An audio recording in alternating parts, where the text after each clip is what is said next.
Hello everyone and welcome back to Magic at the Movies, the official podcast of As Yet Untitled, where we talk all things movies, TV shows and whatever takes our fancy that week. I kind of muddled my way through that for a bit. I kind of lost my way.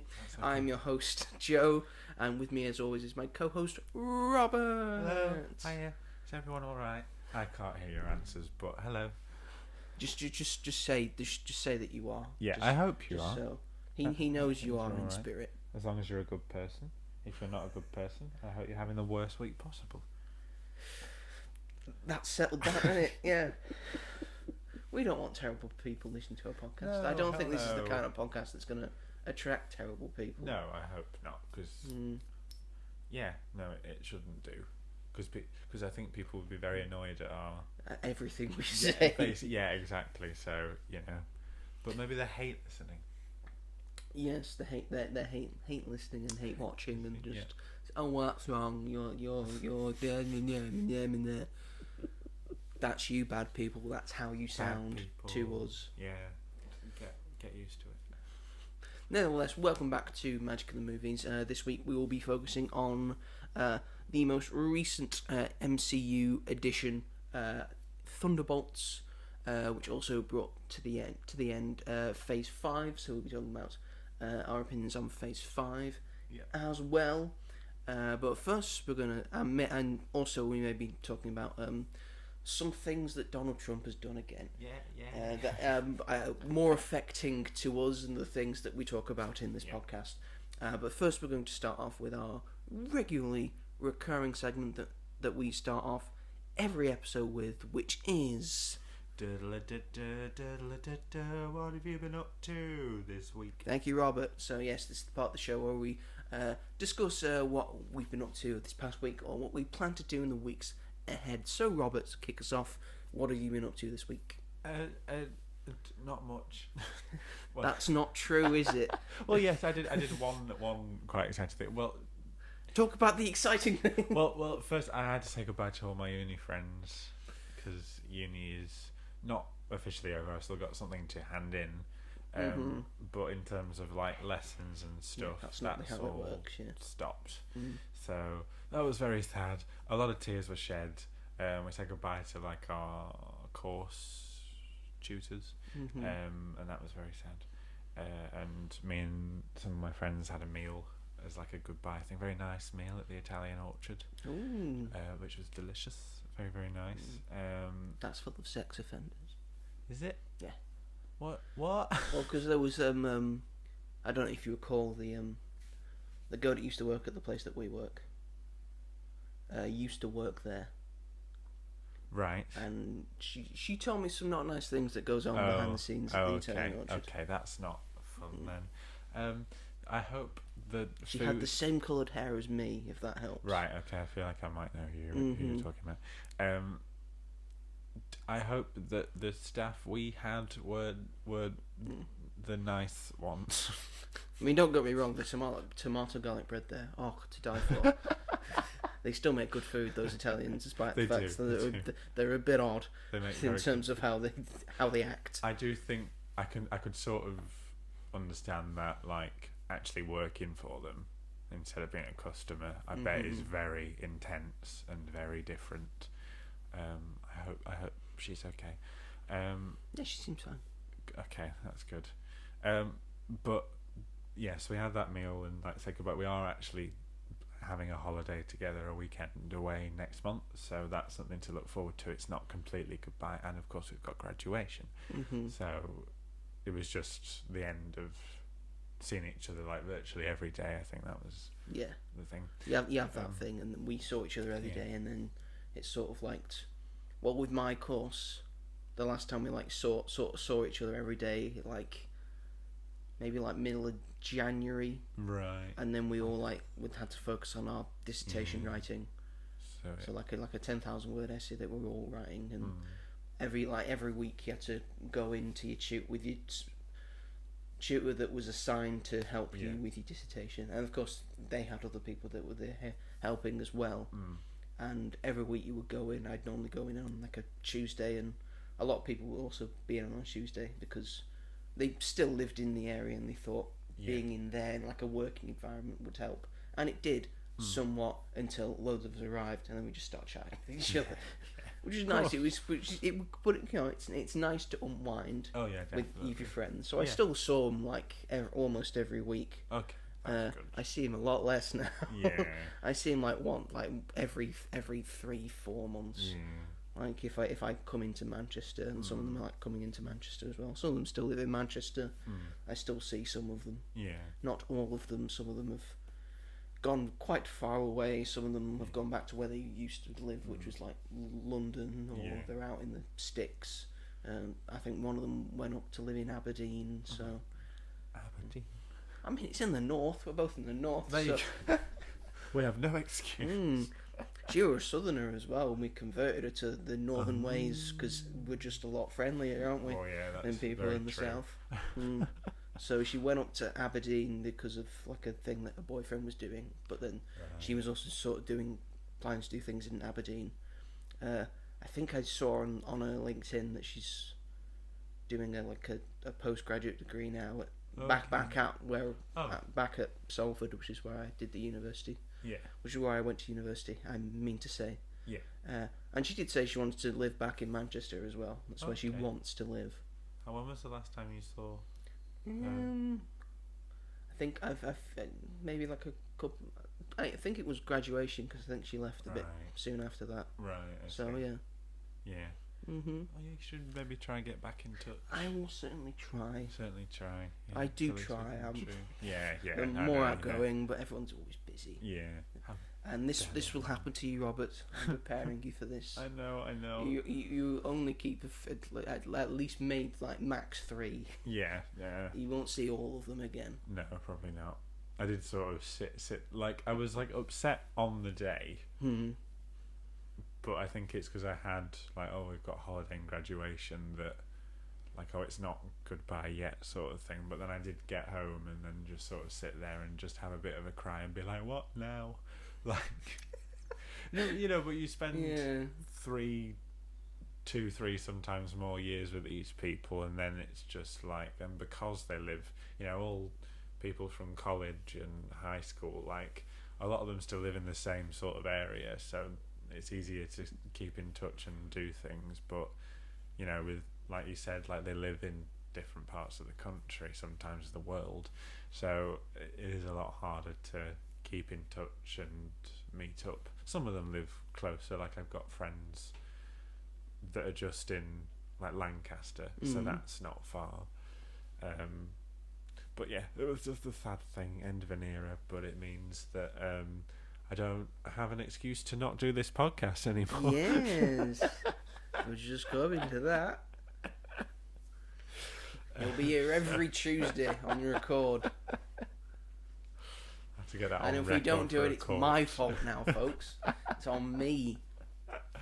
Oh gosh. But yeah, so there's that, and then I did a very fun thing, which I went to Liverpool Comic Con on Sunday, and I got the chance to meet Bryce Dallas Howard, who I'm a very big fan of. And from what? She's done so many things. From lots of things, but mainly from Jurassic World is how I was introduced to her 10 years ago, which is mad. But yeah, I've been a big fan. I was introduced to her in 2007 when she played Gwen Stacy in Spider-Man 3. Spider-Man, of course. Yeah, she talked about so she had a Q&A as well. I paid £80 for a picture with her, and as cool was as it worth it? As cool as it is, and it's really cool to be like, hi, how are you, and like have an interaction, and it's nice to have the picture as like physical evidence. You do kind of walk away feeling like, is that it? Like, I don't want to sound ungrateful, but £80. Yeah, it's why, because I've been to Comic Cons many times. It's why I never really do them, because I don't think it's worth that much. I mean, I've met like a couple of the people that are just there. They're not like a big thing like a Bryce Dallas Howard would have. Yeah. Last Comic Con I went, the big one was like Ron Perlman was there, right? And he had like a big Q&A. I went to the Q&A. Like, I know you went to the Bryce Dallas Howard Q&A and you asked a question as well. That was very fun. I said hello from my mum, and she said hello back. And you asked a very obvious question, Robert. I did, but I wanted. Are you ever coming back to Jurassic World? It was my first Q&A. Leave me alone. But that's what I was there for. I had a Jurassic World T-shirt on. Yes, because I really love Jurassic World. Like I love Jurassic Park. It's my favourite out of the franchise. But I really, really love all the Jurassic World films, and that's not something that most people say. So I was I genuinely love Fallen Kingdom and Dominion. And I know that that's not a popular thing, but I don't care because I love them. So I wanted to be like, because I'd love her to come back to it. I think it'd be so cool if she was like, maybe not a main character, but they just like in one of the films they go to, because she's like a freedom fighter for the dinosaurs in the second and third one. So it'd be really cool for them to like get her advice or like go and see her and like, have a quick where cameo. is she now? Have a quick cameo. But she did say like it'd be really cool if Chris Pratt, me, and the girl who plays Maisie, I can't remember her name, like did end up coming back. Like I could see them doing that, like bringing them back. Like Chris Pratt's very expensive. He is very expensive, but these films like all of them have made $1 billion. The Jurassic World films, even Dominion made $1 billion. So, you know, they're doing well. You can't have a bunch of Marvel actors in it. They've just brought ScarJo in. ScarJo. You can't have ScarJo and Pratt. They could be fun. I don't. But I'm not saying their chemistry would be bad. No, yeah. I'm just saying in terms of monetarily. Yeah. In terms of the budget of the film. I do think like just bringing back Bryce Dallas Howard would be enough. Like it's enough of a cameo for people to sort of get excited to actually like give a shit. But it was really cool to basically talk to her and like ask her that and then get her feedback on it and then like say hello to her when we took our picture. But like when you like go into the room and she stood there and like in your head you've got so many things you want to say to her because I love her so much. I think she's like the coolest, and like she's an actor and director, and she's done some really great Star Wars stuff. Yes, I was going to ask about that, considering she was doing the Q&A and the Q&A just happened to be taking place on Star Wars Day. Was there a lot of Star Wars questions that were thrown her way? There were a couple. There was one about like the volume, like how they use the volume, and there was one. Some guy said like, "Is it a coincidence that Ahsoka is season 2 is getting ready to film in London? Hayden Christensen's here." Rosario Dawson's here. And is it a coincidence that you're here as well? And she said no comment. So she will be directing. She's probably directing. Ahsoka. She's probably directing an episode, a couple of episodes. Yeah, episode, which is very exciting. which she seems to enjoy. And she's really good at it. And she's really good. I really always kind of love her episodes that she did on The Mandalorian and Ahsoka. Yeah, apart from the Jack Black one, which unfortunately she I quite like that episode. I quite like the episode with Jack Black and Lizzo. I don't care. I don't care what anyone says. I like seeing Jack Black. I just like Jack Black. I like seeing him in Star Wars. It was like a fun thing to see. And it was an interesting premise because they could say, we can use you because you're allowed to have your weapons on you because weapons are a part of your religion and all that jazz. I just sidetrack because what I think if I was in your position, I would have asked a Star Wars question. It would have been like, I know you've been doing a lot of directing and you sort of had like your directorial debut with the stuff with Mandalorian. You've done stuff for Ahsoka as well and a bunch of other things that you've had like a creative thing in control of. Is there anything that has drawn you to, say, perform in the Star Wars universe? Have you been offered any roles? Yeah, she'd be really good in Star Wars. Yeah, because she's really good. Because she is really good. Yeah. I think need more gingers in Star Wars. That's what I'm saying. We got Cal Kestis and Hugh McGregor, and Cameron Monaghan and Hugh McGregor. That's it. We need more. And my other question was, because there were a few people that got to ask before me, so I think if someone had asked that, I think mine would have been like, would you ever consider directing a Jurassic film? Like, because she knows so much about it. Yeah. That could be really cool. I feel like she probably wouldn't at this stage. Or going out on her own directing, just something. Well, she's currently developing a remake of Flight of the Navigator. Ooh. So she's directing that, and she's got something else in the pipeline as well, but she said that they're quite far away but they are developing them. And she's in like a new film on Amazon Prime in June. And yeah, but what was great to hear is that like she's got a lot of stuff. She's like continually working, stuff, yeah. which was really exciting to hear. And I love it. And she was in Twilight, and oh yeah, she was really great in The Help. She plays a racist in The Help, but she's very good. She's played Elton John's mum in Rocket Man. She was really good in that. Howard, yes. I knew it. Unrecognisable in that, really. Because of the hair. But like, she's not really in that type of thing. And the accent and the singing and stuff. And she did a really good job in that film.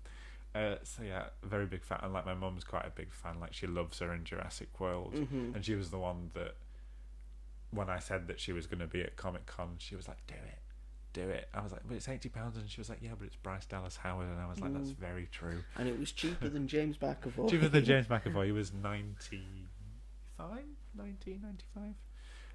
And one of my friends that I went with met James McAvoy. So that was cool. But yeah, so it was a fun day. I do get a bit, I was absolutely exhausted. Yeah, because I didn't sleep the night before. Had to get an Uber to Liverpool because the trains weren't running because it was bank holiday. We had to get an Uber back as well because the trains had all been cancelled.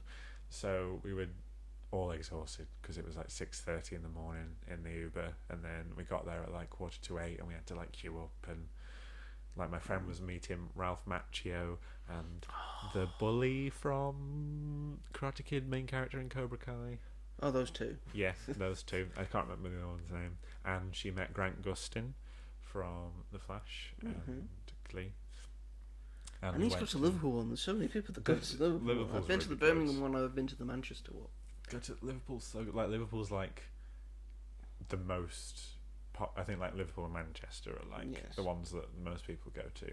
And we went to the Flash panel because my friend is a massive fan, and that was so funny. Oh my gosh, Grant Gustin whacked himself in the head with his microphone and he started bleeding. It was so funny.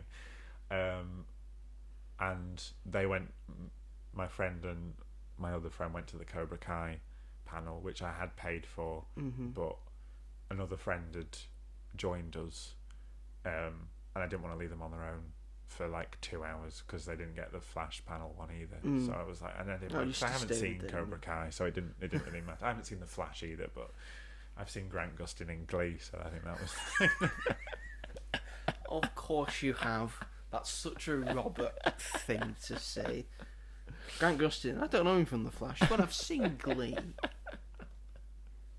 Well, no, it was a really fun day. I bought. I didn't really buy. I don't usually buy stuff. Much. Yeah, I normally buy loads. Which is fair. There is a lot of stuff that I'm like, my inhibitions kind of like come and go out the windows. Like, that's cool. It's only going to be here, so I must buy. There's a lot of stuff where I'm like, I want this, but I have to like restrain myself. So I ended up. They had a Doctor Who store that was all Doctor Who, and a lot of it was like stuff that isn't made anymore. So like action figures. The action figures. Yeah. Oh, and, like, I would have shit my pants to see that. I would have been all over that. So I did buy. I would have been like, I need a David. I need a 10th Doctor. All mine are like missing limbs. They had a lot of 10th Doctors there. I bought. There was a little. It was just in a bag, but it was the 10th Doctor and River Song from Silence in the Library. And it was £20, which I thought was quite good. That's pretty good, yeah. I looked online after, and the River Song figure alone was being sold for 20, so I got David's in there as well. Although I opened it, and was it like a 2-pack? They might have just thrown it in there. It might have just been River Song. It wasn't in a box. It was just in like a bag that they'd wrapped up. Oh, okay. But like on her own outside of the box, she's worth 20. So I was like, and I wanted something River Song themed. I was scouring the table for something River Song, and I was like, "There's an action figure, I want it." That reminds me of last time I went to Coke, and I was like scouring for a Kang figure. Yeah. And I eventually found one. Oh my god! It's like you'd think. And he actually wasn't. He was only like 15 quid. Oh, that's quite good. That's pretty good. They had her blaster as well that they'd like handmade, and I kind of wish I would have bought it. I think it was like 30, which was like really good for it. And now I'm thinking about it, I'm like, for fuck's sake. But you know, maybe they'll be there in November when they do it again. Hopefully, fingers crossed. Is the Liverpool one again in November? Yeah, they do it twice a year. So tickets are already on sale for November. So I think we may have to make A journey back to Liverpool, Yep. both of us, Robert. 100%, yes. 100%. We were talking about because you've become a recent comic Recent comic book. aficionado. Yeah. Well, not aficionado, a fan. I'm the aficionado. I've read a few. I'm the aficionado. You are. I think I You will definitely say. are. Did you go into the comic village? Did you have a look-see, a peruse? No. No. Okay, it's fine. I did think about it, but I really just want, like, I don't really want to read just like single issues. I know they had like graphic novels and omnibuses, but I just couldn't be bothered flicking through everything, if I'm honest. And there was a lot of people stood around and like. Well, at this point, I've got to the point where that's probably how I'm gonna like buy any. That's probably the comics I'm gonna read. Yeah. Because at this point, I've got no more room for any graphic novels. Yeah, that's fair. And I've got most of the main ones you're supposed to have. So if I see like long boxes of comic books, I'm just gonna scroll through and just look at the cover. If I like the look of the cover, I'll probably have it. That's a good idea. Whether it's Marvel, DC, Image, anything like that. So I can just put it in my own like little single issue collection. Yeah, that's good. Which is not many at this point, but I've got a fair few. Yeah, perfect. But they're like gold dust for that, like, because obviously there's I want some like old like 70s, 80s ones. Yeah, and they've got a lot of rare ones. Like we were pulling some out and they were like £80. I was like, oh my god. And there's some that would be a lot more than that. Yes. Like I wouldn't go for them. There was one that was like £1,000 like on display. And I was that'd be like an old like DC. Yeah, I think so. I did. There was like a section of one table that was the issues that you've got, like the one that you showed last week, the Marvel's comic. Like it was that. Like they had a lot of those editions, but they were all like. They looked really used. Yeah, scuffed and stuff. Yeah. I'd quite like a new one if I'm going to have one. Like if it looked nice, I would have probably bought it. They don't sell them anymore. Oh, because it was like a bi-weekly like collection of things that you got. So okay. I saw it on like it was like ages ago. I think it started in like 2012. I just like saw an advert for it on TV when you used to just watch TV and they had adverts that were actually cool. Yeah. And it was like, the Marvel Ultimate Epic graphic novel collection. Start with this one. It's like a Spider-Man one. And I was like, oh, Spider-Man. And then I saw it in like a shop. I was like, I've got to get it. Please, Father dear. Father, Mother, please let me have this. And then we went to the shop like every other week, and there was the new one, and then there was the new one, and then we ended up subscribing to the thing, so I could get it every week. Oh, that's good. We did it with like a corner shop. Yeah. So we subscribed to it, and and then they would send it to the corner shop, and like every few weeks, my dad would go and collect the books. Oh, that's so good. And like sometimes it would be like weeks, months at a time that we'd go. Yeah. So then he would come in and there's this big pile of big cactus stack of graphic novels that I could get to read. So and that went on for quite a while because of the hardback ones that make the pretty picture on the side. I've got 120 of those bad boys. Gosh. Oh my god. 120. How many did they make, do you know? They carried on. Right. They said when we got to like the last one, the 120th one, that they've stopped. Right. So, and they did stop. I went a few weeks after and they didn't have any. Right. So I think they may have restarted it because like a few years later I found like editions of the collection. Right, yeah. That were in the collection. But since then I'd like moved on and like got like paperbacks of like the ones that have continued from it. Yeah. So it's kind of like after like 120. Yeah. It's like sort of jagged. There's some paperbacks and then some part of the hardback and then some paperbacks. That's so cool. I bet they'd be worth a bit as well. If I wait like another 30 years. Maybe another 30 years. But I miss stuff like that. And most of them are in pretty good nick. Yeah. Some aren't because I've read them a lot more than I have others. Well loved. Yes, well read. Like to say. Yes. They had quite a few with them as well. They were, but they still look good. But they do. They look very, very nice. But yes, I do need to buy some more because I'm still reading that Fantastic Four one. You don't like don't do like a book thing that all book fans do. Like, I need to buy more books even though I've not finished these books. Yeah, I've got two, so I'm still reading that, and then I've got Infinity to read. But I think I might try and get Marvel's after I've finished Infinity Volume 1. I don't think they make Volume 2 of Infinity anymore. I was looking for it everywhere, and everything's just like. Have you checked Waterstones? Yes. Have you checked Forbidden Planet? Yes. You've checked Forbidden Planet. Forbidden Have you Planet. gone in store? No. Go so in store. I might have to do that because there is one in Manchester. There is one in Manchester. Yeah. That's one of my favourite Forbidden Planets. Okay. I'll Collectibles at the top, go underneath. Yeah. Comics at the bottom. I might have to do that definitely. But yeah, it was a lot of fun. But we're just knackered. You are quite tired by the end of it, just because it's a lot of walking around and like trying to find food. Oh my god, because you're not allowed to bring in food with you. Yes, and then you have to go to the food store, isn't it? And then it's all expensive. But then you're like, that's how they get you. Oh, it's either I don't eat or I spend a lot of money. I did. Last time I went to Comic Con, it was the Birmingham Comic Con, and I did the full all 3 days. Oh my god! I got the weekend pass, so I did Friday, Saturday, and Sunday. I can recommend going on Friday because it's less busy. Right. It's still busy, but a lot less busy than Saturday and Sunday. Yeah, I bet.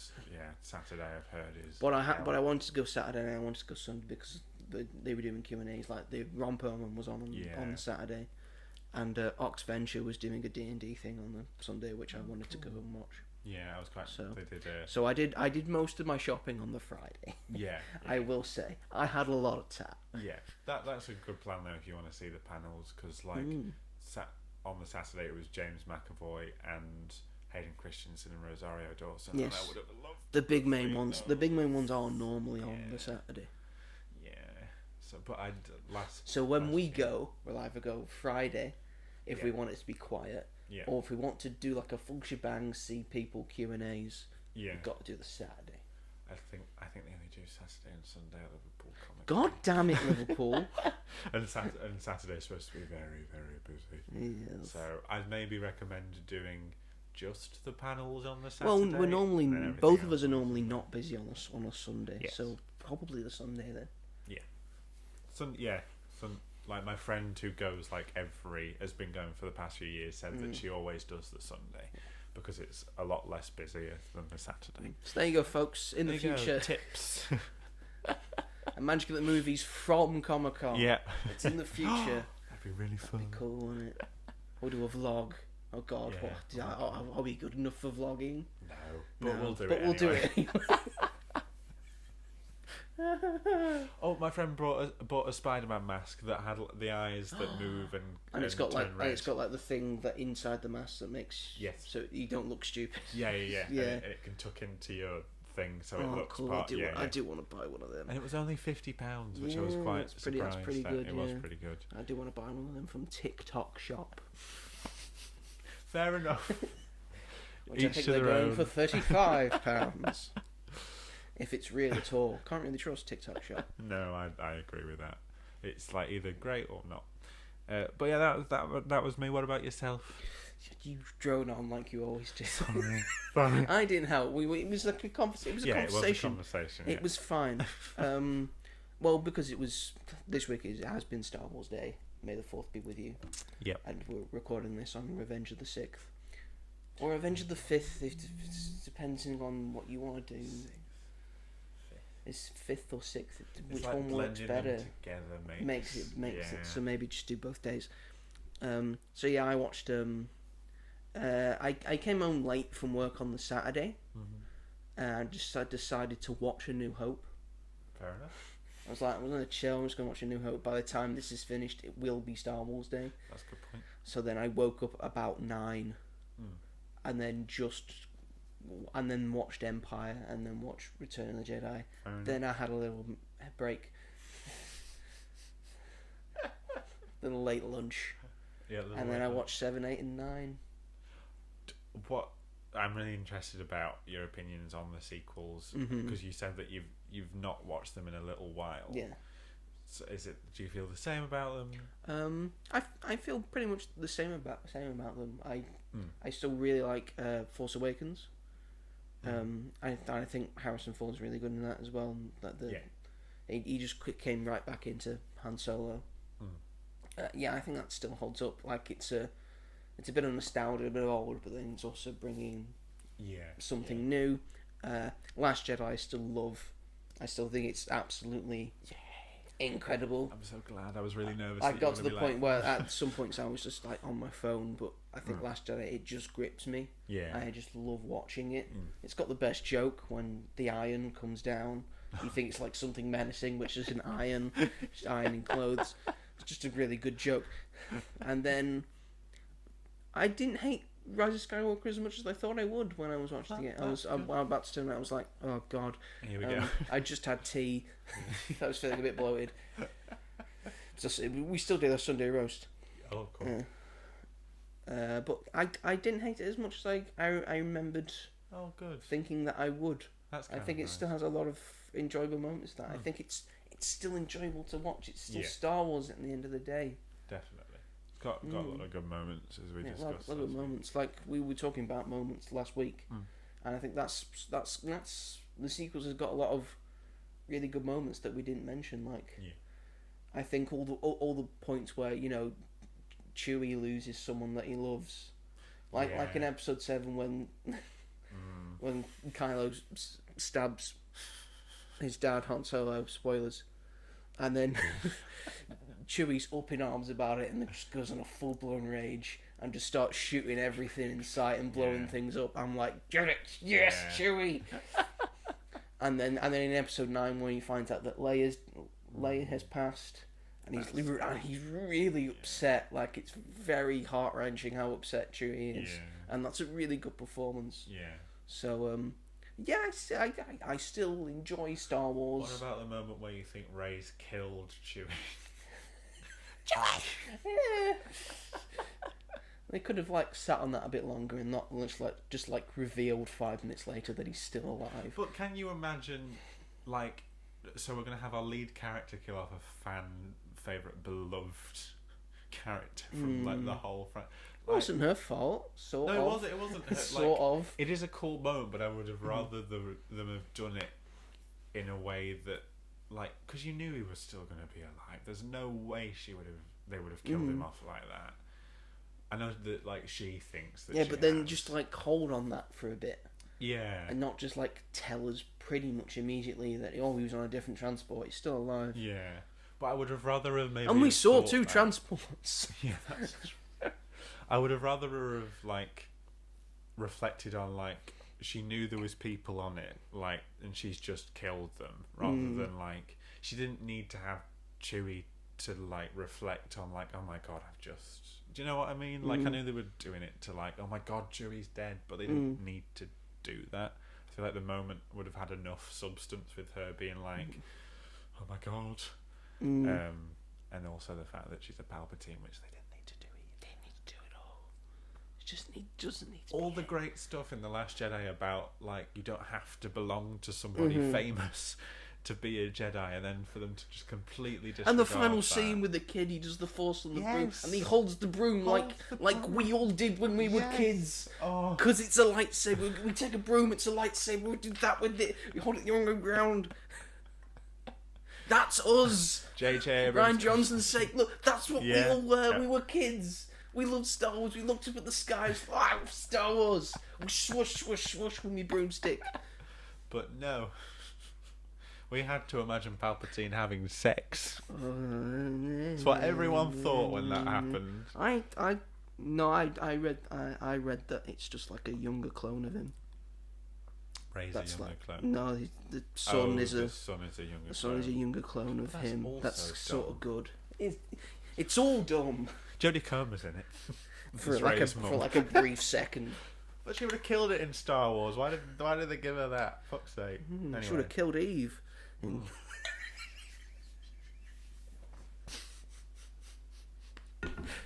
was good. Well, but dumb Tish. But yeah, I also during Star Wars Day and the weekend and past, I decided to start replaying Jedi Fallen Order. Oh, fun. Still really good. I'm still very challenged by it because it's pretty much a Dark Souls game, but Star Wars.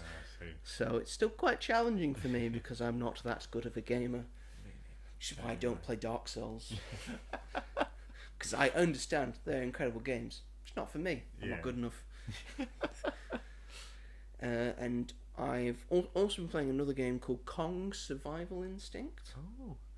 So this is set in the Monsterverse. Oh, okay. Like in between Godzilla vs Kong and Godzilla X Kong. Right. Of like, it's sort of like it's a 2.5D platformer. I see. So it's like it's 2D like side scrolling, but it's got like 3D elements to it. So it's 2.5D. Okay. It's about a guy trying to find his daughter in like wreckage that like monsters have made, and like you can call on monsters to like clear debris, and you can see in the background Kong having like fisticuffs with a big monster and such like that, while you're trying to do a side scroller and shoot things and do puzzles and all that. Sort of like a Metroidvania sort of thing. Right. And it's actually quite enjoyable. Oh, okay. I'm actually quite enjoying it somewhat. It's like quite a simplistic game, but it does what it does well. Right, yeah. Mm. Oh, that's good. What was it called? Kong Survival Instinct. Kong Survival Instinct. Pretty sure. Right, okay. I'll make a note of that. Sounds fun. I need more games because I'm just like, I don't know. And it won't take up much of your storage because it's actually... Oh, good. That's what I like. So there you go. Take much of my storage. That's pretty much what I've done. See, I keep it short and sweet. I'm sorry. I'm sorry. I love you anyway. So before we move it on to our main topic of discussion, we thought we'd bring up something that is probably quite important, because it might become quite important in the future, because Donald J. Trump, in all of his godly wisdom, one who thinks he should be declared Pope, who placed his hand on a Bible and said he was going to uphold the Constitution, and so far has not done. And is just showing that he's the terrible man that we all knew he was. Has decided that he thinks the American film industry and Hollywood in general is dying. And to fix that, he decided to put a 100% tariff on all foreign films. What does that mean? What does that mean? This will make Hollywood great again, apparently. And the American film industry great again. I know how you can make Hollywood great again. Make some good fucking films. Yep. But I don't... I saw a tweet where someone was like, why is he pretending he gives a shit about the arts? Like, what? This isn't important. And he never has. Making it his business. He doesn't watch fucking films. I think it's because the director of Home Alone 2 threatened to take him out of the film. As they should. As they should, yeah. No one cares about that fucking cameo anymore. No. It used to be funny, but now it's like... It's like it's become a bit... every time you watch it, you're like... I can't watch Home Alone 2. Close your eyes, hold your ears. Okay, he's gone, thank goodness. I don't know what... But 100% tariff on all foreign films. How is this going to be enforced? Is this on film production overseas, which I know a lot of... I know a lot of Hollywood studios go overseas to use like London-based or UK-based studios, which we do have a lot of good studios that they do like Avengers to use. Like I like a lot of the Marvel films and a lot of Disney like run projects are running like from Elstree Studios. Cause we got a lot of very good facilities, but not a lot of studios that we don't have any studios. No. Maybe we should. Yeah. But they come over and just use that facilities. Not that stuff in Hollywood's not being produced in Hollywood, but a lot of it isn't these days because LA, it's very expensive to do anything in because they've realised. Is this a tariff on foreign films going into America? Is this a tax on foreign independent films? How is this going to affect independent cinema?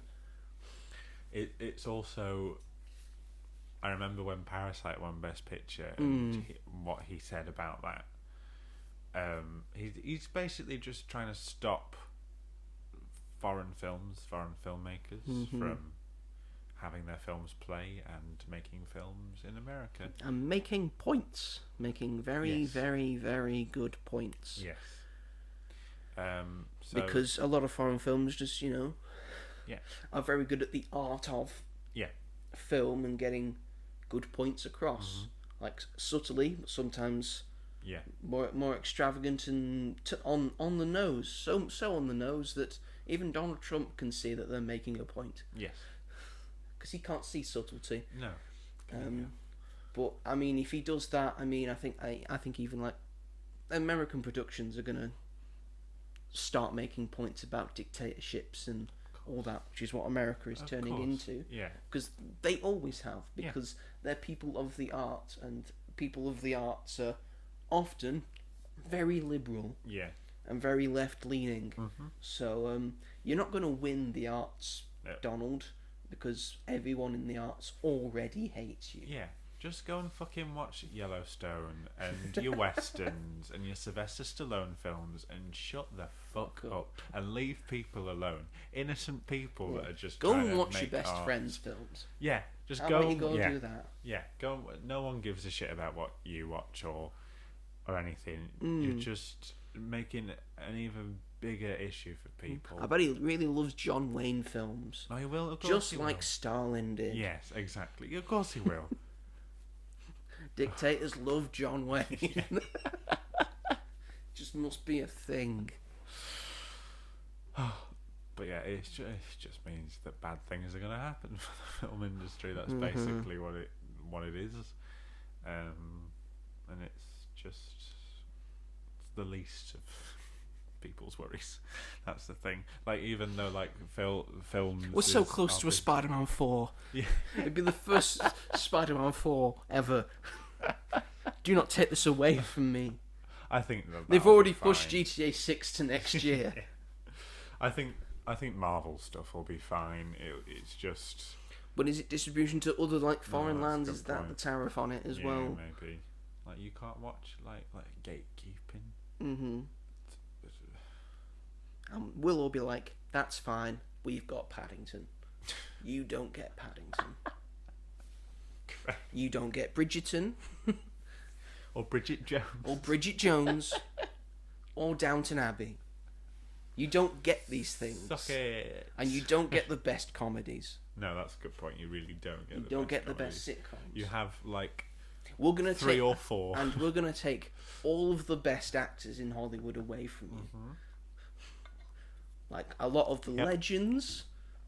Tom a Hanks. lot of the best character actors. Yeah. A lot of the up and coming talent are not from America, so we're just all gonna take them back. Yeah. We're gonna take back Florence Pugh. I'm pretty sure Timothy Chalamet's gonna not gonna recognise himself as American anymore. No. Ian McKellen, Patrick Stewart, Orlando Bloom, Tom Hanks has already left you. Yep. Come on, guys. Tom Holland. We're gonna Henry Cavill, Robert Pattinson. We're gonna take Spider-Man, Superman, and Batman away from you. Yeah. Go away, and we're gonna make them all in the UK, and they're gonna be part of a big Paddington franchise. Paddington 79 meets Batman. Robert Pattinson is no longer Batman. He's going to be Banana Man. Banana Man, my God. Oh, that'd be great. And Henry Cavill is Desperate Dan from the Dandy. Oh, a Beano cinematic universe. Yes, let's do it. Tom Holland is Dennis the Menace. Beano and Dandy. Florence Pugh is Minnie the Minx. That would be great. That would be so good. That's perfect casting. Okay, there you go. Done it for you. Done. The BCU. What a blast from the past. Beano's still a thing. I know. Going. I used to love watching the cartoons. The Dennis the Menace cartoon. Yeah, and like they did like a few Beano ones. I used to watch them religiously. I think my DVDs are like broken because of how much I used to watch them. But anyway, Hollywood's fucked, and that's fine. Yeah, that's great. It's another thing. Shall we get on to our main topic of today? Yeah. Because let's lighten the mood. because the Marvel Cinematic Universe is back, and it's back with a vengeance to finish off its final film for Phase 5, which is Thunderbolts asterisk. Yes. We'll get into the asterisk in a minute, because if you already know, they've kind of like already spoiled it in like the promotional material. It's new now. But Thunderbolts is what we're going to be calling it for now. Yep. Thunderbolts is as we've said, the final film in Phase 5 of the MCU. There's done 5 phases of that, 5 completed phases. It seems mad because only 3 of them seem completed. And they also like vary in terms of the longevity of them. I mean, Phase 1 went from 2008 to 2012, and Phase 2 was 2013 to 2015. Okay, getting shorter. Phase 3 was 2016 to 2019, so a little bit longer. Then he had an enforced break. They didn't want to have a break. They had an enforced break due to people coughing. And Phase 4 was 2021, like the start of 2021 to the end of 2022. Yeah. And Phase 3 has gone from 2023 to now 2025. Yep. Thunderbolts was directed by Jake Schreier, who's and back and forth little bits and stuff. Yeah. And stars Florence Pugh, Sebastian Stan, Wyatt Russell. Poor Wyatt. Oh, he's great. But He's doing his best for an Apple baby. yeah, he's good in this film, to be fair. He is. Olga Kurilenko, who plays Taskmaster. Sorry. And she was in Quantum of Solace. She was. She was the Bond girl Johnny in English Quantum 3. of Solace. And Johnny English 3. She was the Johnny English girl. Johnny English Strikes Again. Yeah. She's been the first person to be a Bond girl and a English Johnny English girl. So it's got Lewis Pullman, Geraldine Viswanathan. Was she Val's assistant? She was Val's assistant. I like that. There you go. Chris Bauer. Who was he? Was he like the Congress? No, that was Wendell Pierce. Who was Chris Bauer then? He's in it. I can't remember. David Harbour, Hannah John Kamen, and Julia Louis-Dreyfus. So quite a cast. Quite a cast. Indeed. Yes. Had its official premiere at Leicester Square on the 22nd of April. It's coming to your screens on the 2nd of May, the 1st of May for us in the UK. We got a day earlier, you fucking United States pricks. Fuck you. It had a budget of 180 million. There's no estimates around that. It's 180 million, and it currently has a weekend box office of 160.5. Yep. It has had a very good weekend. Yeah. And I think it's going to have a very good couple of weeks. I hope so. We hope so. Please. Because it's very good. Yeah. It's We're back. great. Yeah. It's a really good Marvel movie. It's just I really, really, really enjoyed myself watching this movie. Yep. It's really good. What are your thoughts, Robert? Great. If you couldn't tell, right? Obviously you guys can't Yes. see, but I brought my Thunderbolts cup from the cinema. Yes, because he buys, collectible cups and Only things. from the cinema. to be fair, I bought the Marvels one, and that's only because my friends were doing it. So I was like, I kind of want one now. You didn't buy any of the Captain America stuff. Yeah, because The ones that had like the cooler. I think this is better than Stuff. the Captain America merch. I hate it when they've got like for kids films when they have the characters They on had the a top. shield It's great. that turned into a popcorn bucket. Yeah, but popcorn buckets are big. I did also buy. They the had a popcorn Red Hulk. bucket He took too. his head off and there's popcorn in it. Yeah, but I didn't want a big Harrison Ford red head in my house. He wasn't red-headed. He was literally red. We all know how I feel about that film. Yes, and I mean, talking about Brave New World, this like follows like almost directly after this because Red Hulk is mentioned and President Ross of all that about security and all that. But anyway, carry on. Yeah, well, the fact that I bought this and I did buy the I originally only wanted this, but you couldn't get it on its own. You had to buy the popcorn bucket, so I caved and bought the popcorn bucket because this is a proper like metal tumbler, and they're usually just made out of plastic. So I was like, yes, mine. So I've used it every day. What's the popcorn bucket look like? It's pretty cool. It's just it's got like a big picture of Yelena on it mainly, and then it's got like small like Bucky's a bit bigger than like David Harbour, Yes, he and then is. the rest of them are a bit like Smaller. So the Thunderbolts so the on it. three main ones. Yeah, it's just like a picture one. It's not like a prop one. But there is like I knew I was going to really enjoy it, so that's why I bought it.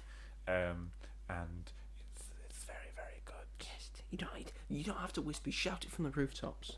It's really fucking good. Wow, he swore as well. Yeah. I was really looking forward to it anyway because the trailers had looked very, very good. Yelena, I mean, Florence Pugh, I don't really need to say much more than that. But if you're not a Yelena and Florence Pugh fan, I don't want to know you. I just don't want to have anything to do with you, to be honest. Because she's perfection, especially here. Good in all things. She's good in all things. Good at being sad. She's good at being sad. She's got a very good sad face. She does. She's got a very good frown. She's known for her frown. But I just really liked all the characters in it. I thought, apart from Taskmaster, for obvious reasons. We'll get into it. Yeah. But I thought every other character had something to contribute, and I couldn't imagine the team without them. And I actually thought, she is getting attention, but I thought Julia Louis-Dreyfus as Val was spectacular. No, her full name. Oh,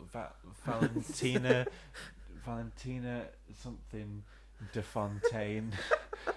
I love when that she made like the Ministry of Defense. That was the funny. It's Valentina Allegra de Fontaine. Sorry, Valentina Allegra de Fontaine. I thought she was fantastic as well. In the comics, a former flame of Nick Fury. Oh, in the comics, she's an agent of Shield. Well, in the MCU, she's a former flame of Martin Freeman. So it's sort of the same. Which I find hilarious. And I thought that Lewis Pullman gave one of the best performances in the MCU because as Bob, but because it's so layered. So many layers. So much stuff going on with it. And he's so good in it. But yes, what did you think? This is definitely probably if I look at it, probably the best movie of Phase 5. Probably. We'll look into it. Think about it. Maybe it isn't. It probably might not be actually thinking about it. There's definitely a film on there that I enjoyed more than this. Right. But this is extremely good. This is what a way to go out for the last film of Phase 5. Yeah. Everyone in it is really good, even with the limited amount of screen time that some of them get. Yeah. I think they all do very well with it. Florence Pugh and David Harbour were my favourite performances in this. I just think they bring so much, and then the father-daughter dynamic I think is really well done in the film. Yelena is probably like, if not Bob, it's either her or Bob that's the main character of the film, like the central protagonist. Yeah. And then David Harbour has like heartfelt moments with him and Yelena. Yeah. And he's also got he's also most of the funny moments. Like I really enjoy the Red Guardian just trying to be the best thing, and just thinks he's the best. This is a very important film because it's about depression and loneliness, and it tackles those issues very well. Yeah, and really in a world where a lot of people are struggling with that, with depression and loneliness, and I can attest I have struggled with these things beforehand, and sort of still do in a way, but not as much as I used to. Yeah, because I have this lovely person right here. Hi everybody. And I've got a dog as well. And the dog does help. But it tackles these issues very well alongside having great MCU humour that really hits. It's got great action. Yeah. It's got great performances all round. I love the characters and the character dynamics that are brought about by this. I love all the changes that they make and all like the cliffhangers and the how it's built into the MCU. Like, it feels very attached to the MCU in a good way, but it still sort of stands on its own, which, you know, MCU films haven't been doing for quite a while. There's only a few that kind of do both and do both well. In recent times, that is. Definitely. But this gave me the excitement I had. It gave me the feeling that I had when I was watching so-called peak Marvel in quotation marks. So like 2018, 2019. I have that same excitement for Marvel and for future MCU projects because I have watched this film. Yeah. It has given me that back.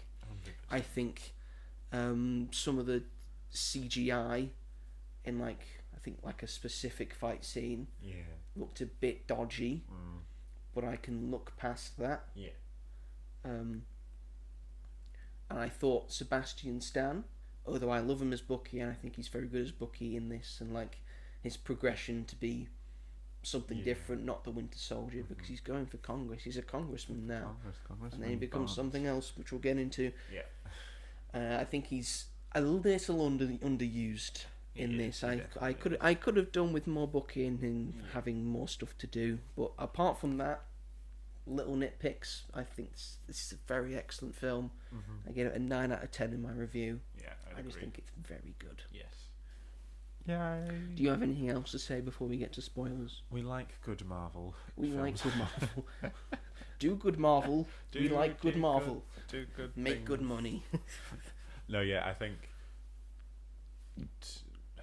the depression element and the mental health element, which we'll talk about more when we do spoilers. Yes. But I know that this film touched quite a few people that I know that saw it in quite a big way. Just the third act, I think, is just sensational. Oh, it's excellent.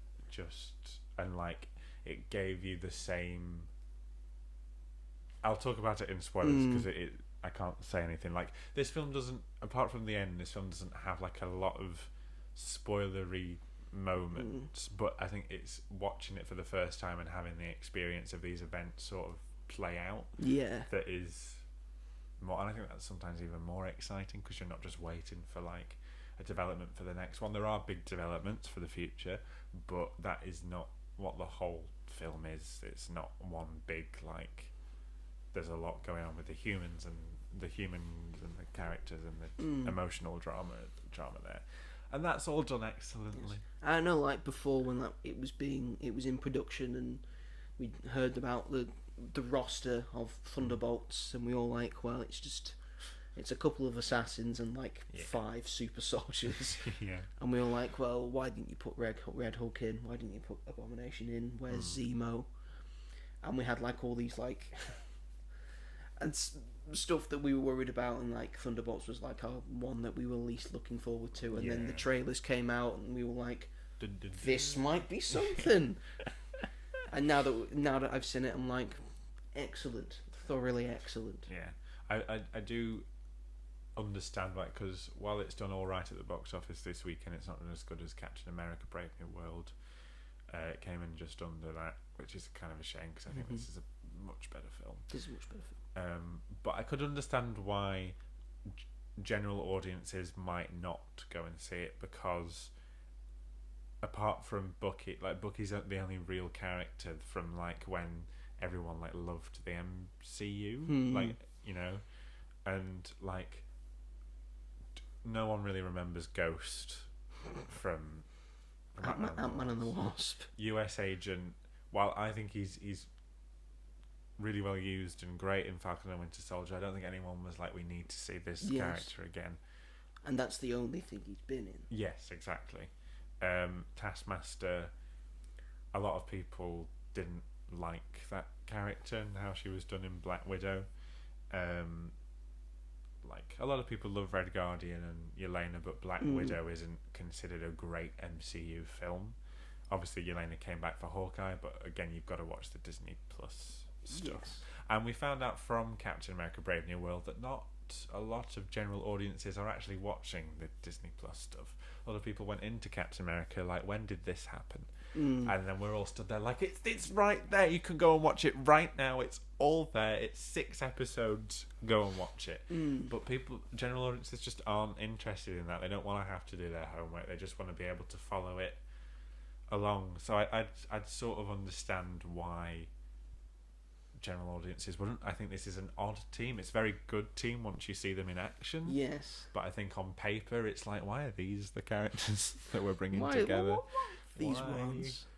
But when you actually see the film, they really work together. Yeah. And I think it's even more interesting that they're like lesser known characters because they get to have a bit more development. And it's nice, instead of like bringing in new characters, that they're taking the time to develop other characters instead of just doing like new.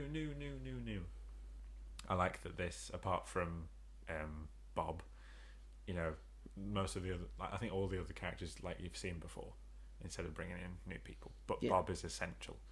So you've got like something to build on. Yeah, you don't exactly. have to sort of. I think that's what helped this film, because you don't have to build on anyone. Yeah, because they were like true. they were known. Yeah, and they'd had some character development already. Yeah.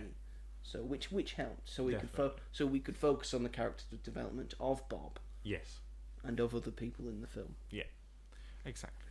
So yeah, very well done, I think. Right. Before we do spoilers, are we saying is this a yay or is this a nay? 3, 2, 1. Yay! Yay! A very big yay. So spoiler time. So skip ahead. Yeah. You don't want to you don't want to hear anything.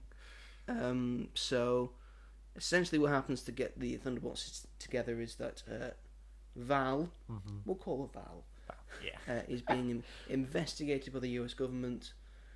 So she has to destroy all the evidence, including the people that have worked for her. So that is Yelena, that is John Walker, that is US Agent, that is Ghost, that is Taskmaster.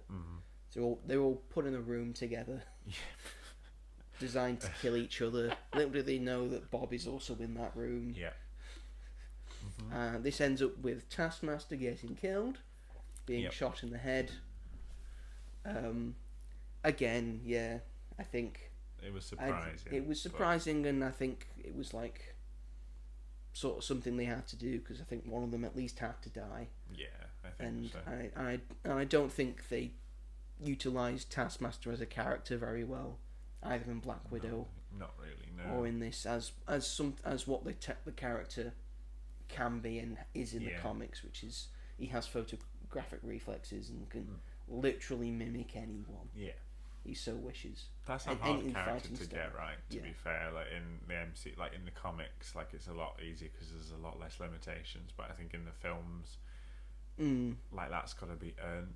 And like she has some cool scenes in Black Widow. Yes, don't get me wrong. But that's not like the character's full potential.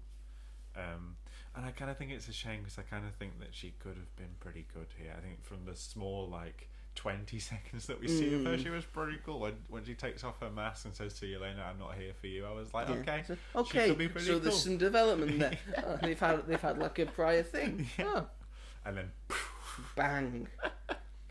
It was a cool kill because it was Ghost, and she was able to just phase through her, and made sense. It made sense, and also made sense for the different people that Val locked each other to kill. Yeah.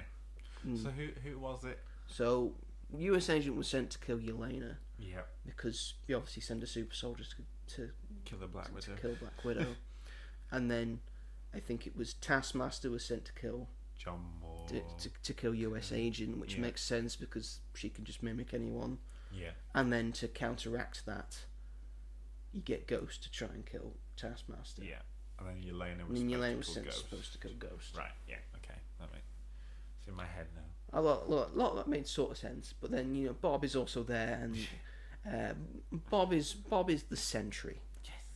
We learn he is the Sentry. He has been made by Val's corporation to be the ultimate superhero. Which he is. But let's know they've given all these things to a person who is going through a lot. Yeah. Which comes to the Sentry not being entirely great, and then also the Void, which is the big main bad of the film, and has a very big moment of pretty much fading to black everyone in New York, which, you know, the internet has gone as, oh, I wonder what Daredevil's going through, I wonder what Spider-Man's going through, I wonder what Wilson Fisk's going through right now. So a lot of fun like that. Yeah. And that delves into the loneliness and the depression part of it, which is how Yelena is able to get through to Bob, to be able to stop it all and reverse everything so everyone's fine. Yeah. Everyone's fine. Everyone's fine because she's dealing with her own depression and loneliness. There's that great moment between her and Red Guardian, which is a dad of, Daddy, I'm so alone. Yeah. I go out, I work, I kill people. Yeah. I go home, I'm on my phone, I'm alone. Yeah. Because she's dealing with people that she's lost. She's 5 years out. Yeah. Because she got snapped. Yeah. She came back, her sister was dead. She tried to drown herself in work, it didn't, it's not working. Yeah. And that never works. You need to get help, you need to find family. Which is what Alexei is to Yelena. He becomes that now. Yeah. And because he knows he needs to do better, he needs to become a get better dad, and Bob gets that as well with the Thunderbolts, because they're sort of his family now, and his adopted family, which was nice to see. Nice to see. Anything else we can spoil before we get to the big one?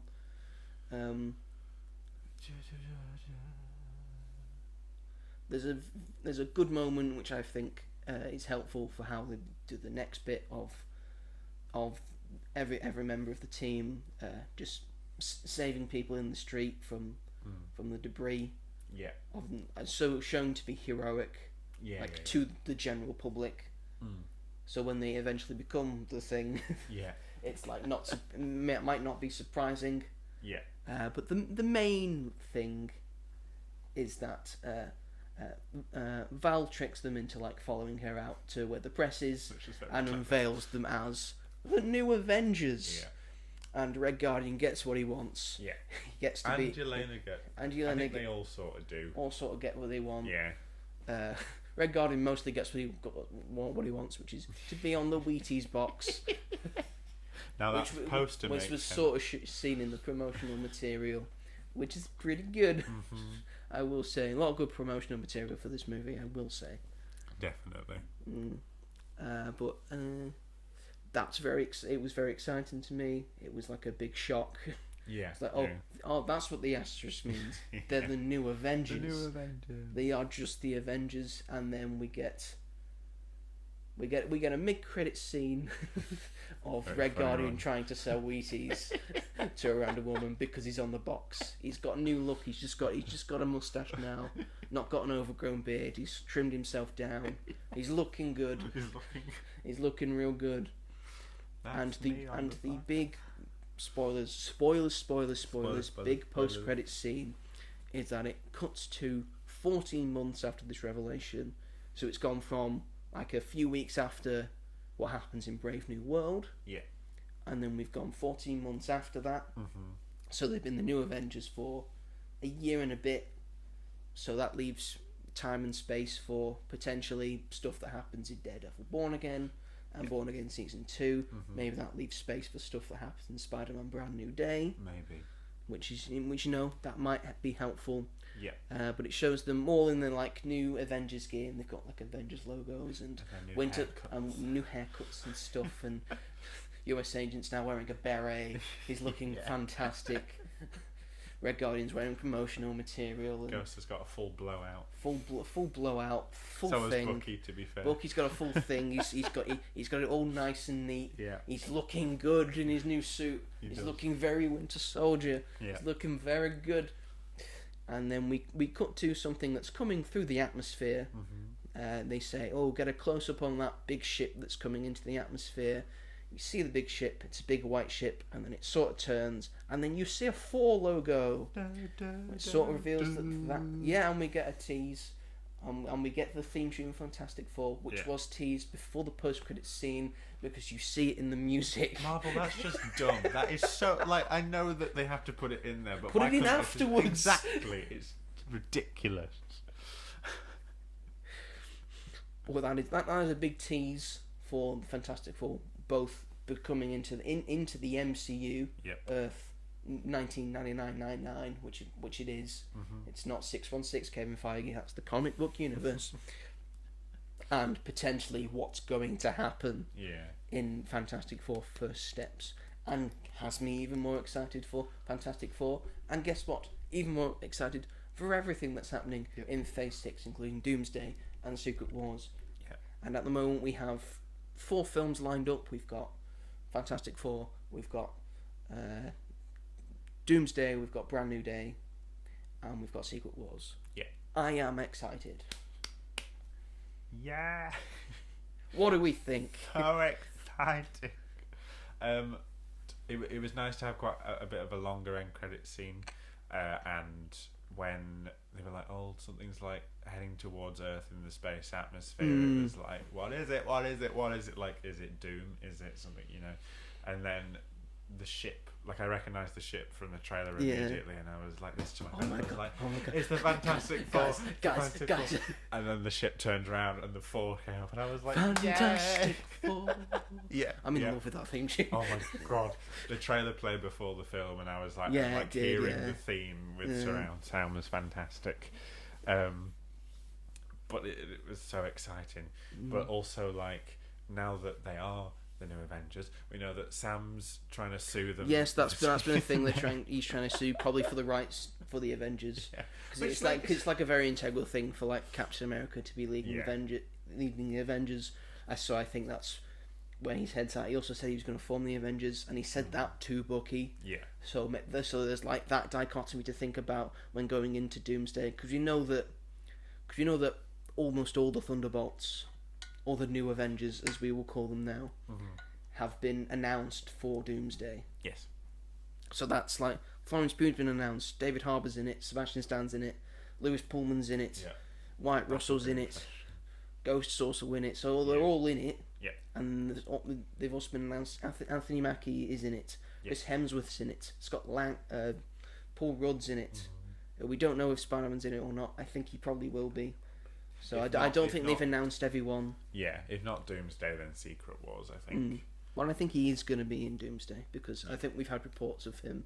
Right. Because he's filming the Odyssey, he's not had a lot of time to film Doomsday, so they're going to have someone just in. He's going to mostly be in the mask in Doomsday. That's fair. There've been reports of that. So unless they're filming Doomsday and Secret Wars back to back, and he's just in that, I presume potentially. But I get the feeling that he's going to be in Doomsday. Yeah, hopefully. Like, I feel like he should be. He is Spider-Man after all. Yeah, I did think, but then, yeah, it'll just. I think it'll just because Brand New Day. Like, it didn't work for Black Widow having it like out of time order. Like, people thought it'd be Doomsday. Well, Ant-Man and the Wasp and Captain Marvel were out of order. They were of what happened, because Captain Marvel was set in the 90s, and Ant-Man and the Wasp was like something happened, like a small thing that happened like just before Infinity War. That is a good so point. It does happen. Yeah. And I think Black Panther is also out of sync as well with like certain things. Yeah, that is a good point. But I don't know, I feel like for this, in this instance, to be like, to have him in Doomsday, and then like, it'll obviously have a massive cliffhanger, and then to be like, oh, we're going back to a Spider-Man story which won't have as much significance because you've already seen him in this, so you know that nothing really substantial is going to happen. But we're not really too sure about that. No, we don't know. Because it might be a situation where it's set on, if, Doom does win, which we're assuming he does, because we're getting Secret Wars after the end, it might be something that's set on Battleworld. Maybe. That's a good point. Like a part of New York that's like in part of the massive world that he's made. That is a good point. So we don't know anything. We've not seen a trailer. We've not seen anything, any footage. We have no idea. We've just got theories. One of my favorite things to theorize is the OG Avengers we're getting versus the new Avengers, because we've got the new Avengers team here with the Thunderbolts, and what's the OG Avengers going to look like? Is it going to be Sam Wilson, Captain America? I'm assuming this. Yeah. Maybe Sam Wilson, Captain America. Chris Hemsworth's been announced, so probably Thor. Yeah. Unless he's on his own, like searching for Loki. maybe. But I assume he might be a part of the Avengers. We might get Smart Hulk. Maybe. I won't put it past them. Yeah. Just to have Mark Ruffalo in. He hasn't been announced, but I think there's a lot of people who haven't been announced. True. Joaquin Torres as the new Falcon, he has been announced. Ant-Man has been announced, so I think he's going to be a part of it. Yeah. Lupita, we're going to get Black Panther, so she's going to be a part of it. Yep. A ragtag team. A ragtag team of Avengers. I'm not being funny, but it should be Sam and Captain Marvel leading the team. And because the Marvels didn't do well, I think that made them go, okay, maybe not Captain Marvel, which is really fucking annoying because she is a leader and she should lead this team. And she has led the Avengers before. And she has led them. Or at least she should have just led them for this story. Because she didn't in Endgame. And if she did, people would have gone through the roof if she had. Like, why is she telling all of my favourite characters what to do? Well, it's because she's more fucking powerful than any of them.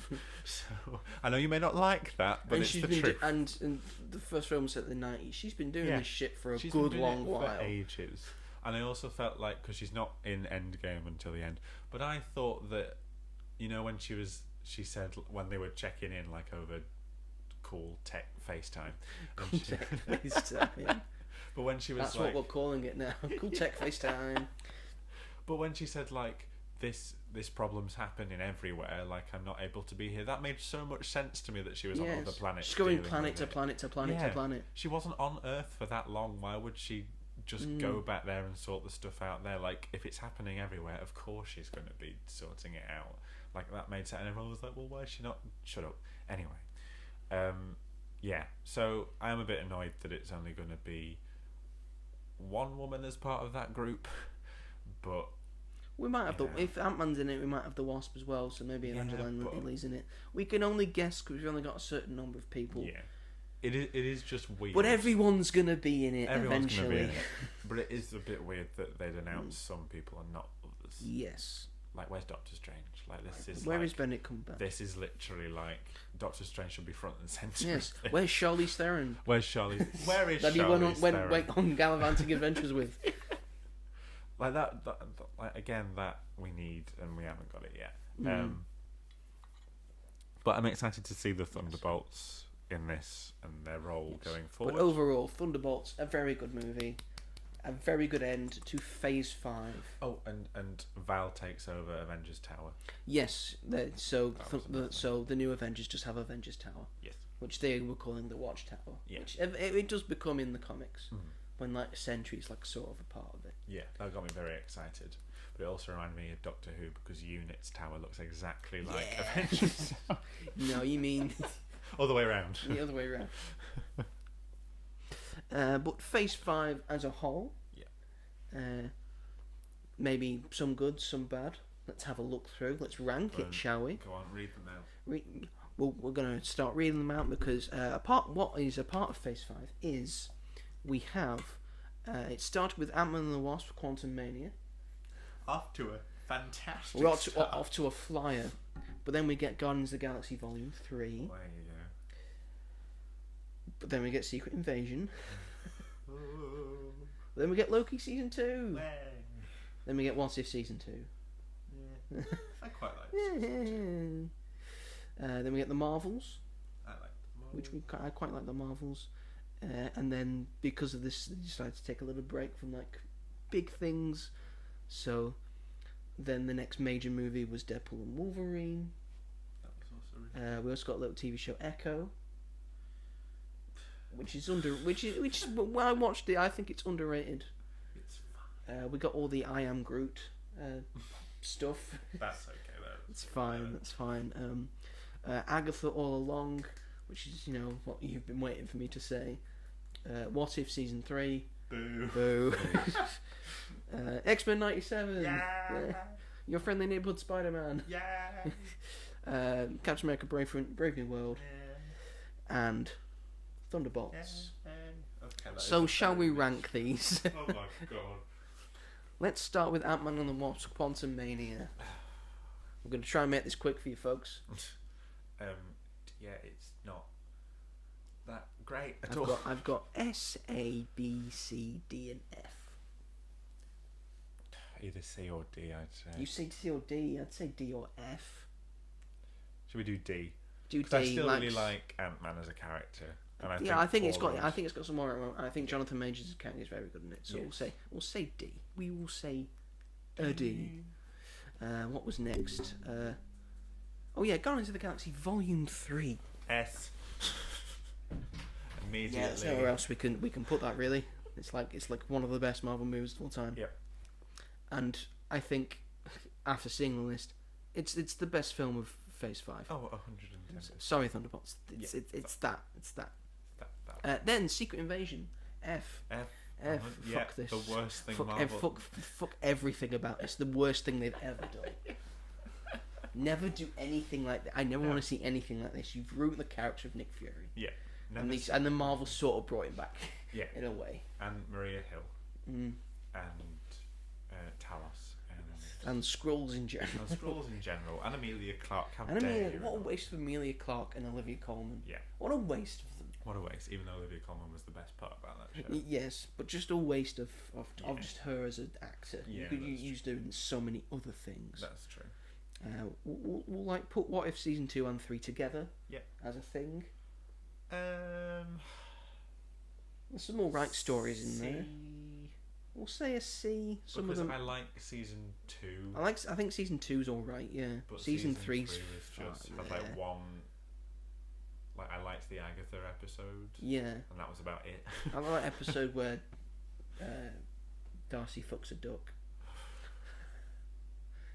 All the stories. It feels like a Howard the Duck comic book. That is just what happens in a Howard the Duck comic. But no one gives a shit. No one cares, yeah. Next up, shall we talk about Loki season 2? I'd say A. I would say S. S, okay. I think it's excellent. I'm happy with that. Happy with that? Happy with an S? It was so slept on, and it was so good. I think it was better than the first season. It is better than the first season. But Loki just as a whole is just S tier for me. It's just so good. It's great. I had friends that said that it was a slog to get through. How very dare you? I was like, if you're finding this a slog to get through, then this like things are happening here. Yeah, the stuff. So Look good. at the stuff. It's really good. Look at the stuff. I loved that season. So I'm frustrated that it didn't get more. Where do you want to put the I Am Groot shorts?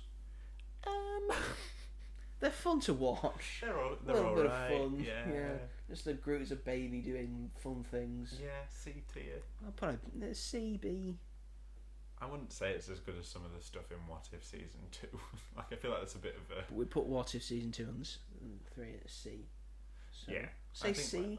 Yeah. I'll say because C. it doesn't do anything. Yeah, like, but it's a bit of fun. Yeah. Then we will go to the Marvels. I'd say B tier. Say B tier for the Marvels. And I really know. love it. Yeah, people are going to be annoyed at us for that, but I think it's all right. But it is B tier. I think it does good. I think it does pretty well. It's fun with the stuff that it has, and I like seeing him and Vellani as Miss Marvel. Exactly. She's very good at it. They all She's have just really born good to play chemistry. it. It's really good. Yes. Then we will go to Echo. I'd say D personally. Sorry. Have you seen it? Yes. Yes. I didn't. It was just nothing. I'm sorry, but I really didn't think it was anything I think it was very special. good. I think it was a very good use of Kingpin. I thought Echo had like an interesting character arc. Yeah, but why did they give her powers? She doesn't need powers. What's These weird ancestral powers that had nothing to do with anything. I would say B, but if you want to say D, I guess we'll go C. Okay, I'm okay with C. I didn't think it was horrible, but I thought it was great. I just thought it was a waste of time. Sorry. Well, you think everything's a waste of time. Sorry, you're a waste of time. I am overwhelmingly positive in basically everything. Yes, you are. Deadpool and Wolverine. A tier. Yeah, kind of brought Marvel back. Bring Marvel back in a way. Kind of something sorely needed. Yeah, just a big full-blown meta commentary about Marvel, which Ryan Reynolds was happy to deliver to us. And Hugh Jackman's back, so that's lovely to see. Yeah. And like a love letter to like the Fox saga of Marvel movies. So yeah. It's nice to see that. Very nice. Then I know you're going to put this one. Agatha All Along. It's an S tier. Sorry, that's going to piss some people off, but I think it's an A tier. I would put it in I S. don't from the stuff we've put in S, Guardians 3 and Loki. I don't think it's as good as those two. I think it's on Loki. par. I think it's about A. I think why I would maybe say S is because of the representation in it. Mm-hmm. I think that's why it means a bit more to me, and that's why I'd be like, that's like the one I always think about nowadays, just because. But I just think it's like really, really, really good. It's really, really good. I agree. It is really, really good. Okay, I will And go A tier. A's still good. There is stuff that's better than it, I will admit. So I would say A tier. A tier goes Agatha all along. We're nearly at the end of Phase 5, folks. I know it seemed long because we're doing it like this. X-Men 97. A or S? I'm going to say S. I think it does a lot There of was stuff just right. one episode that I didn't like, and that was the one where it was 2 episodes in one. Mm-hmm. So it had half of, I think, Storm, and then half was like the one where they go into a video game, and I was like, why are we going into a video game? I want to see Storm. Because that's what happens in Yeah, the original. yeah, 'Cause but they have the same guy. but Who does you can that? just go back and watch that episode. People want to see him back. And he never died, so... No, but it was really good though. You put it in whichever one. I'd say it's an S. Okay. I loved it. I thought it was like a good homage to what it was previously, and I think a good continuation of the X-Men saga, and just a good use of X-Men. Yeah. I miss X-Men, man. I miss X-Men. They're really good, and this just shows that they are good. Yeah, very And good. like, really good. And next up, we will go your friendly neighborhood Spider-Man.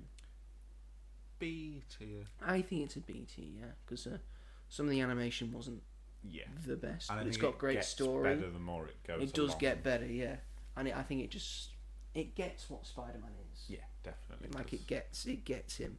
Had a lot of fun with that one. Next we'll have Captain America: Brave New World. I'd say C tier. I'll agree with C tier. I think I enjoyed it more than you did.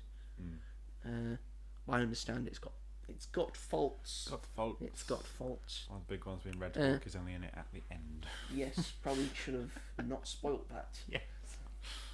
Because that's like your big thing, so everyone's just waiting for it. 2 more. We've got Daredevil: Born Again. That's over to you. I think it could reach S tier eventually, Right. like its predecessor series. At the moment, I think it's A tier. Okay. I will not be like be jerked by rose tinted glasses. It's still very good. Yeah, I still very much enjoyed it. I just think the original series it's just a very high bar, but I think it will like eventually get there. I think season 2 will get it there. Right. And then finally, Thunderbolts. I'd say A tier. I would also say A tier. Also a very good film. Great. A and S stuff is just very good. Yeah, 100%. Very good. So there we go. We have one thing in F tier, that's Secret Invasion. We've got one thing. Stay there. One thing in D, which is Quantum Mania. Deserved. Yep. We have 4 things in C tier. So that is What If Season 2 and 3, I Am Groot, Echo, and Brave New World. We have 2 things in B tier, The Marvels and Your Friendly Neighborhood Spider-Man. We have 4 things in A tier, Deadpool and Wolverine, Agatha All Along, Daredevil Born Again, and Thunderbolts. And 3 things in S tier, Guardians of the Galaxy Volume 3, Loki Season 2, and X-Men 97. Fun. So all in all, there's a lot of stuff to love, a lot of stuff to like, a lot of stuff to hate. Yeah, lot there of was a stuff to lot. dislike. When you said that, there was actually quite a lot of good stuff. Yeah. That you don't really think about when you think of Phase 5. Because it gets bogged down by the Yeah. Quantum Mania and Secret Invasion. Because then you remember those things are part of Phase 5. That's why we started it. Oh, God. But overall, I've enjoyed Phase 5, and I'm still enjoying Marvel movies. I'm still enjoying the thing that I have grown up with become a big movie thing, and I get to watch it all with several hundreds of people in cinemas. Yeah. Anyway, is that the show though? As he drinks from his bottle.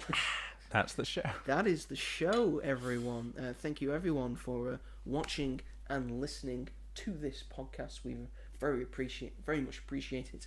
If you're watching this on the YouTube, feel free to like and subscribe to As You're Untitled and push the bell notification so you never miss an episode of this podcast or of the show The Greatest Things of All Time, which we also do, and also all the film reviews that I do. You can watch my 1 minute review of Thunderbolts right now. If you're listening to this on a podcast provider, where could they find us, Robert? Spotify, Amazon Music, Sony Music, and Apple Podcasts. There we go. There's always one. Always one. He'll get it eventually, folks. If you want to contact us, feel free to contact us on Blue Sky. We are at magicatthemovies.social. I am the Mighty Joe 888 on Instagram. Robert is robghall on Instagram. If you want to get in contact with us about anything that we have said in the show that has you've loved, you've hated, it's all investment into the podcast, which we're fine with. Next week, there is nothing coming out, so maybe Robert can contribute to the podcast and come up with a thing. I'll try. I'll just sing for an hour and a half, and then as long as it's not like original. It's an original song. I'm going to do like 5 seconds of a bunch of different songs for an hour and a half. Okay, do you know a bunch of songs? Or are they all going to be Taylor Swift? Some of them will be. So I know, it's not, I knew there was no doubting that. I know your music taste. But I think if you're going to do that, you need variety. Yeah. And to like pivot from like 5 second to 5 second, they can't just go directly into a Swift song from a Swift song. Boring. So many rules. It would be boring if you did that, is what I'm saying. Not for me. I know it wouldn't be for you, but we're thinking about the audience. Okay. Fine. He'll have a think about it, folks. I'll have a think. All we've got left to say is thank you very much for watching and listening to us rant, and we will see you all in the next one. Goodbye. Goodbye.